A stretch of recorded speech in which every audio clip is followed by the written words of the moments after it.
Hello good morning, જય સ્વામિનારાયણ બધાને. Welcome back to my another blog. Finally Uttarayan હવે પૂરી થઈ ગઈ છે અને કાલે આપણે સાસરિયામાં તો જઈએ એવા, પણ ઓરિજિનલ વિદાય આપણે આજે લેવાની છે. તો આજે પાછા પિયરમાં આવી ગયા છીએ. હાલો કિચનમાં જોઈએ મમ્મી શું કરે છે. હાય મમ્મી, ગુડ મોર્નિંગ, જય સ્વામિનારાયણ. શું કરો, ફ્રી થઈ ગયા કામમાંથી? દાળ ભાત બનાવવાના છે આજે. ઓકે, લંચ ટાઈમ થઈ ગયો છે અને રિયાનભાઈ જમે છે. શું ખાય છે રિયાન આજે? બટેલું નથી, કોબીનું શાક છે. બાળકો એની મસ્તીમાં છે જો. હાય સ્પાઈડરમેન, હાઉ. ટીવીમાં જોઈને રિયાનભાઈની ડિમાન્ડ વધતી જ જાય છે. શું લેવું છે રિયાન તારે? ચોટી વાળું?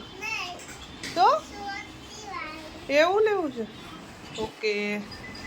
મામું જો ઓલવેઝ ગેમ. 5:30 વાગી ગયા છે અને હું ને મમ્મી જઈએ છે શોપિંગ કરવા. ક્યાં જવાનું છે મમ્મી? આપણામાં રિવાજ હોય છે, દીકરી ઘરે જાય ત્યારે ખાલી હાથે ન વળાવે, એટલે એ કંઈક મને લઈ દે છે. એટલે કંઈક લેવા માટે અમે જઈએ છીએ, તો જોઈએ શું લઈ દે છે આજે. ફાઇનલી અમે ગિફ્ટ લઈને આવી ગયા છીએ.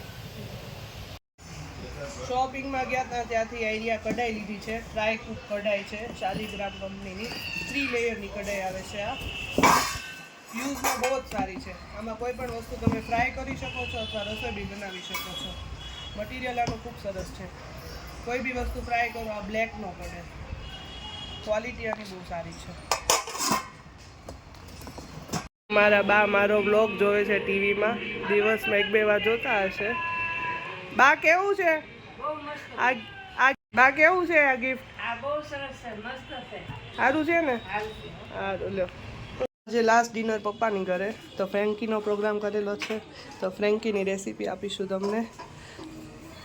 રોટલી કરી નાખી છે. મેંદાની રોટલી કરવા, આ રોટલી માટે 2 કલાક અગાઉ લોટ બાંધી દેવાનો, મેંદાનો અને ઘઉંનો મિક્સ. પછી કાચી પાકી ચોડવી લેવાની, બહુ કાચી નહીં બહુ પાકી નહીં એવી. પછી આ બટેકા બાફા, એની અંદર ચીલી ફ્લેક્સ, ફ્રેન્કી મસાલો, એવું બધું મીઠું, અને ઓછી લાઇટ રાખવાની, બહુ સ્ટ્રોંગ નહીં કરી નાખવાની, તો ફ્રેન્કીમાં એનો ટેસ્ટ સારો આવે. પછી આને આ કાચી પાકી જે છે ને એને તવી મૂકીને તેલ નાખીને તળી નાખવાની. એમાં પછી ટિક્કી મૂકવાની. પછી આયરો આ છે સેજવાન કેચઅપ લગાવવાનો. પછી કાંદા કોબીજ. પછી આયરા જે વિનેગર આવે ને એની અંદર મરચું સુધારીને નાખ્યું છે, એટલે ચીલી વિનેગર ઘરે જ બનાવ્યું છે. બસ બધું મિક્સ કરીને આ પછી લાસ્ટમાં મેગા ફ્રેન્કી મસાલો નાખીને ખાઈ લેવાની. તમારી ટેસ્ટી ફ્રેન્કી રેડી. આવી રીતે તેલમાં પછી રોટલીને શેકી લેવાની છે ધીમી ફ્લેમ ઉપર, ને પછી આની ઉપર બધો મસાલો સ્પ્રેડ કરવાનો છે. એકદમ સોફ્ટ રાખવાની છે.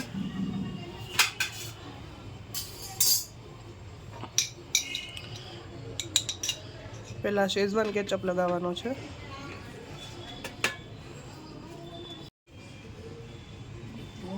પછી ટિક્કી મૂકી દેવાની છે. એની ઉપર પછી કોબીજ અને કાંદા સ્પ્રેડ કરવાના છે. બધાના ટેસ્ટ પ્રમાણે બધા ઓછા વધુ કરી શકે છે.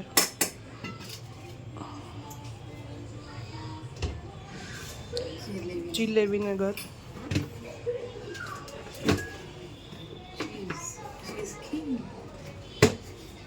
લાસ્ટમાં ચીઝ સ્પ્રેડ કરવાનું.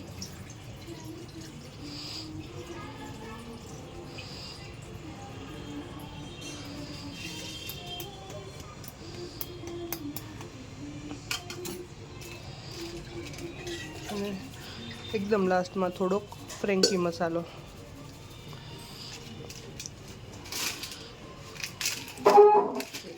ચીલી ફ્લેક્સ છે, ચીલી ફ્લેક્સ એડ કરવાનું છે અને પાછું તેને ગેસ ઉપર થોડું ક્રન્ચી થવા મૂકી દેવાનું.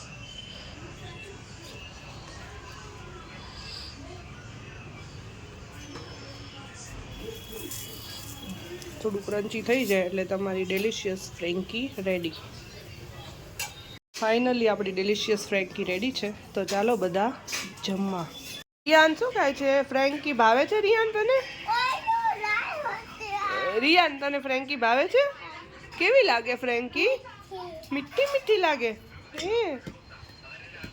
સાથે જ આજનો બ્લોગ અહીં પૂરો કરીશું. Bye bye.